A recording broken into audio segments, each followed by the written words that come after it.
de memória que agora se estabelecem, que agora necessariamente devem vigorar para efeito de oferta e de fornecimento da informação, para intercâmbio entre os órgãos diretamente relacionados com a produção da informação. Eu não vou aqui mencionar, mas é importante que se diga, não está entre os artigos objeto da minha apreciação, mas há uma diferença entre informação produzida e custodiada, que atinge também o Ministério Público Federal.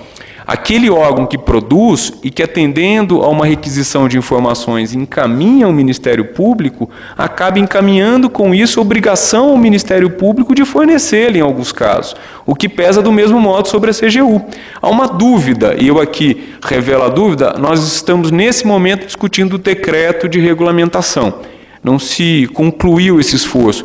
E qual o órgão que deveria oferecer antes a informação? Ou simplesmente o cidadão se dirige ao SERPRO, que tem a grande maioria das informações ou a custódia das informações? Ou utilizamos nós a definição de custódia no âmbito de direito penal? É custódia porque não está mais em nenhum outro lugar e só está comigo aqui sob os meus cuidados. Essa é uma visão mais restritiva. Qual é a solução mais adequada? Há um movimento, há uma tendência de se ampliar o acesso, dizendo que aonde está a informação ela poderia ser solicitada, é claro, com a precedência sobre o órgão que a produziu. Então, são questões relevantes, em especial para os órgãos que realizam atividade de controle. Também a questão que aqui foi levantada, né, do que o Ministério Público está fazendo, tanto quanto a CGU, ou talvez mais, pesa sobre nós a obrigação de dar o exemplo, já que nós exigimos, e no caso da CGU, a CGU tem, ao lado da Casa Civil, coordenado o processo de implementação na administração federal. Então, eu já vejo, às vezes, alguns ouvidores comentam comigo, olha, mas a CGU está atrasada nesse critério. É claro, há uma satisfação inconfessa do órgão de controle que deve demonstrar a que veio, como faz, quais os padrões necessários, dando o exemplo, e essa é certamente uma exigência adicional que pesa sobre todos nós. Então, somos transparentes? Sim, mas seremos muito mais. E não só seremos transparentes, como teremos que lidar com a nossa intransparência publicamente. Quais são os problemas que pesam sobre este órgão? Quais as dificuldades que existem para a divulgação das agendas? A Administração Pública Federal já faz a divulgação sistemática das agendas, mas na maioria dos casos o que se vê, em regra, agendamentos contêm compromissos externos, com clareza, recebe-se fulano de tal, recebe-se, mas despachos internos fecha a administração para o dia a dia e para as rotinas. O cidadão que acessa as agendas vê lá despachos internos, passa-se o dia trabalhando sem saber exatamente o que se fez, o que se produziu. Há questões que se dirigem à lei de acesso, ao mesmo tempo a abertura dos contra-cheques, há um debate nesse momento no Supremo Tribunal Federal sobre a iniciativa do Estado de São Paulo, se é ou não constitucional, se pode ou não, mas a lei de acesso, de alguma forma, amplifica e intensifica esses debates já em curso. Enfim, o artigo 6º, insisto, quer reforçar a amplitude da lei ou as oportunidades e as obrigações nela contidas. Eu estou usando esse recurso aqui de clicar porque a gente não conseguiu a transmissão dos slides do modo convencional. Deixa eu ver se consigo. 7. E aqui em especial, o acesso à informação de que trata compreende, entre outros, o direito de obter orientações sobre procedimentos para a consecução de acesso, bem como sobre o local onde poderá ser encontrada ou obtida a informação almejada. Esse artigo 7º tem outros incisos, mas eu destaquei o primeiro, que diz respeito ao que eu tenho aqui afirmado sobre a nossa obrigação de promover a comunicação. Insisto, é diferente de dar uma informação protocolar, burocrática, obrigatória. Promover a comunicação significa orientar ao cidadão, mesmo que ele sequer conheça o direito contemplado nos termos dessa lei. E havia um debate entre nós, mas nós só reconheceremos o direito à informação quando o cidadão expressamente solicitar amparado por esse dispositivo, ou o servidor tem que dizer, não, olha, isso aqui que o senhor está pedindo tem amparo numa lei que existe aqui, olha, está o formulário. É essa postura que se espera que façamos nós, que tenhamos nós. Não é necessário que o cidadão reclame amparado pela lei. Pouco provável que a grande maioria da população brasileira tenha conhecimento ou consiga formular uma petição nos termos fixados pela lei. Mas é indispensável que os cidadãos, que os servidores e os órgãos públicos possam orientar os cidadãos para esse fim.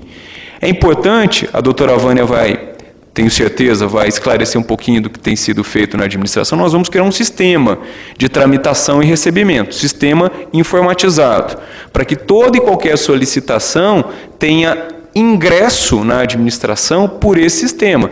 Mas isso não impede o MDS, que tem uma ouvidoria robusta e que está à frente do processo do Ministério do Desenvolvimento Social, coordena o Bolsa Família, não impede o MDS de receber solicitações pelo telefone ou por carta, como eles o fazem já com as diferentes, e encaminhá-las pelo sistema. Aí é preciso que se crie um serviço adicional, quando não há, para introduzir as solicitações nos termos desse sistema eletrônico. O sistema eletrônico é, na nossa visão, indispensável pelos prazos exíguos. Na administração, a gente não conseguiria circular a solicitação nos termos convencionais. Não há possibilidade. Mas a nossa perspectiva é que as outras solicitações, telefone, insisto, carta, e-mail, continuem sendo reconhecidas. Em alguns casos, eu posso até perguntar para o jornalista: você deseja que a sua solicitação tenha ingresso pelo sistema disponível? Provavelmente, eu desconfio que ele dirá não.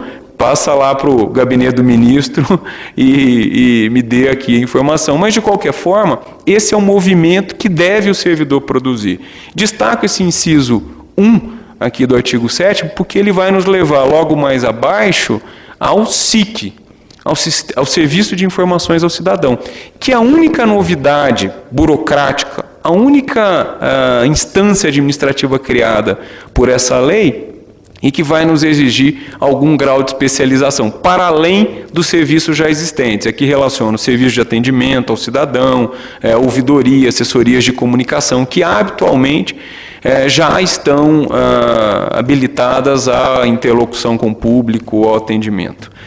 Terceiro, o parágrafo 3º também merece destaque, e aqui a programação já o fazia, porque ele trata dos processos em andamento, ou o direito de acesso aos documentos ou às informações neles contidas, utilizados como fundamento da tomada de decisão e do ato administrativo, será assegurado com a edição do ato decisório respectivo. Trocando em miúdos.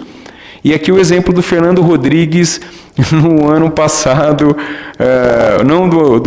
numa mesa no Dia Internacional do Combate à Corrupção, com jornalistas e gestores, um gestor disse: mas então vocês vão querer saber qual é a negativa de cada ministério da exposição de motivos no processo de discussão e encaminhamento das medidas provisórias.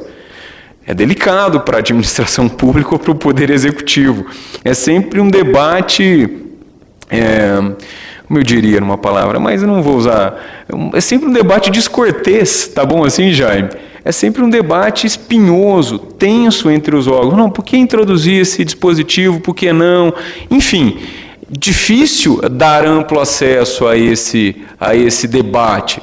Então, o que se decidiu, e naquele momento, quando um gestor disse o que eu digo agora, o Fernando Rodrigues, na cadeira ao lado, disse: deixa eu anotar essa sugestão, porque vai ser um dos primeiros pedidos que vou encaminhar à Casa Civil da Presidência da República, a solicitação para ter amplo conhecimento. E esse parágrafo 3º, na nossa perspectiva, salvaguarda, ampara a administração pública e os demais poderes na produção de informações. O que diz respeito? Então, há um processo, troca de e-mails, minutas e alguns documentos que nós estamos chamando de preliminares e que não dão necessariamente fundamento à decisão. Diferente do caso da AGU, por exemplo, que talvez se aplique quando há pareceres divergentes. Se o contraditório é indispensável para a decisão, então são documentos que devem fundamentar o que fundamenta a decisão e por isso podem ser publicizados.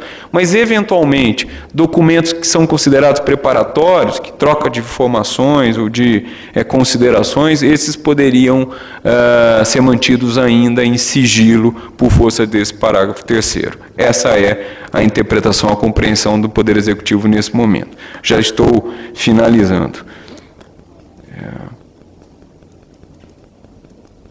Oitavo, e aqui classifiquei apenas para familiarizar-nos com as expressões utilizadas. Nós chamamos de transparência ativa a esse conjunto de informações que devem ser fornecidas ao cidadão sem que haja requerimento. O dispositivo, o artigo 8º, diz que é dever dos órgãos promover independente de requerimentos e relaciona em obrigações mínimas de transparência ativa. Eu faço aqui menção, consolidando normas contidas nos decretos 5.482 e 6.932, porque esse esforço de produzir informações e fornecer independente de requerimentos não é recente no Brasil. Quase 10 anos que o Portal da Transparência já produz. O decreto 5.482 é o que institui o Portal da Transparência na administração pública brasileira federal. E o 6.932 é o que fixa a carta de serviço. Talvez seja uma novidade para alguns, mas é obrigatoriedade dos órgãos divulgar informações sobre os serviços que prestam, horários de funcionamento, quais são as autoridades responsáveis, locais de atendimento, orçamento previsto. Esse conjunto de informações, insisto, que já estão disponibilizadas, ao menos em parte, elas correspondem ao que agora a lei exige como transparência ativa. A novidade são as perguntas e respostas mais frequentes. A Lei 12.527 estabelece como obrigatoriedade os órgãos colocarem nos seus sites, na internet, quais são as perguntas e respostas mais frequentes, incluindo aquelas que foram objetos de requerimento. Insisto, o Brasil, nesse ponto, está anos-luz. O México, assim o diz, os Estados Unidos o dizem, o Chile, há anos-luz dos países que implantaram recentemente a lei, porque nós avançamos em muito com a transparência ativa. O volume de informações disponível é gigantesco. O problema está, como aqui foi apresentado, sobre a qualidade da informação disponível. Às vezes é preciso que se faça um curso para acessar as informações do Portal da Transparência, ou as informações disponíveis sobre diárias de passagem. Os jornalistas quase sempre nos demandam. Então, o esforço aqui é de aprimorar a transparência ativa, que marca o avanço do acesso à informação no Brasil. Aqui, os dispositivos do artigo 8º, o que deve conter essa transparência, o mínimo registro das competências, estrutura organizacional, registro de despesas, aqui um breve resumo. E, por fim, e aqui vou encerrando, queria me pronunciar um pouquinho sobre o SIC. Insisto, o artigo 9º, acesso a informações será assegurado a criação do serviço de informação que deve, no mínimo, condições apropriadas para atender e orientar ao público, informar sobre a tramitação de documentos e protocolizar documentos e requerimentos de acesso. Enfim, o SIC, eu dizia aqui, doutora Gilda, logo de manhã, é visto, na pior das hipóteses, ou do jeito mais reduzido, como uma especialização do protocolo. Então, é um balcão de atendimento, uma instalação física que deve receber o cidadão que procura ou demanda informações. Isto é, ou deve ser o SIC, no mínimo. Nós reconhecemos que essa experiência, a menção ao protocolo, pode reeditar vários problemas. O protocolo também tem sido uma instância desprestigiada pelas administrações ou pela administração. É para lá que vão os servidores, costumam ir os servidores que não se adaptam a nenhum dos outros órgãos.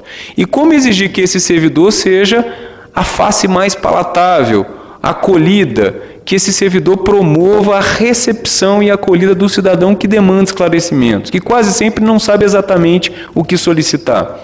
O Ministério do Planejamento fez para o SIC, agora, um processo seletivo interno, atribuindo gratificação para os servidores que passarem por esse. Porque esse servidor deve ter um amplo conhecimento das atividades fins, das informações disponíveis, deve ser capaz de articular informações, deve ser capaz de promover o encaminhamento.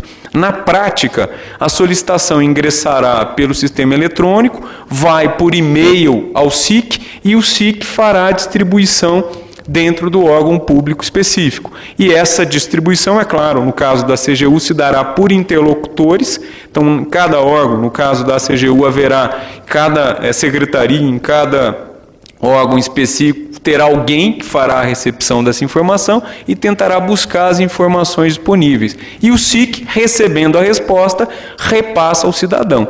Então, este órgão, que não tem previsão orçamentária, essa talvez seja as pretensões brasileiras, nós criamos uma lei para que seja implementada em 6 meses, diferente de todos os outros países, que demoraram 2, 3, 4 anos, e sem orçamento adicional. Então, o nosso esforço aqui, além da criação do SIC, ou dessa especialização do entendimento, é estabelecer a interação entre os demais órgãos já existentes e disponíveis. Mais uma vez faço menção em especial à ouvidoria, ao serviço de atendimento ao cidadão, ao teleatendimento, às assessorias de comunicação. A interação entre esses diferentes órgãos ou diferentes instâncias administrativas é que vai garantir o sucesso do SIC. Pouco provável que o SIC consiga compor um banco das informações disponíveis. Ele terá acesso a esse banco, mas que será composto pelos outros órgãos. Já se esgotou o meu tempo, eu queria apenas fazer menção, então, não só a homenagem à iniciativa do Ministério Público de criar a sua ouvidoria, mas de tentar elucidar quais são as atribuições que a nós se aplicam adequadamente às ouvidorias da administração. Aqui nós tentamos estabelecer uma relação de atribuições específicas que cabem às ouvidorias. Insisto, mais uma vez, ainda que haja o SIC e a ouvidoria não seja a autoridade do artigo 40, responsável, o ouvidor, por zelar pela aplicação, a ouvidoria tem, como de costume deve ter, a obrigação de zelar pela qualidade dos serviços públicos. O serviço público, nesse caso, é o fornecimento de informações por requerimento ou pela transparência ativa.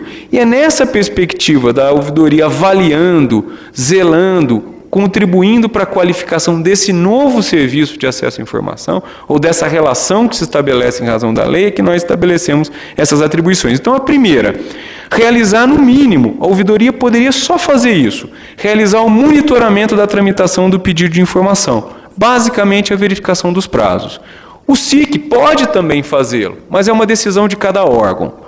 O SIC, essa nova instância, pode fazê-lo como protocolo, se a Secretaria de Administração do Ministério Público já o tem, enfim.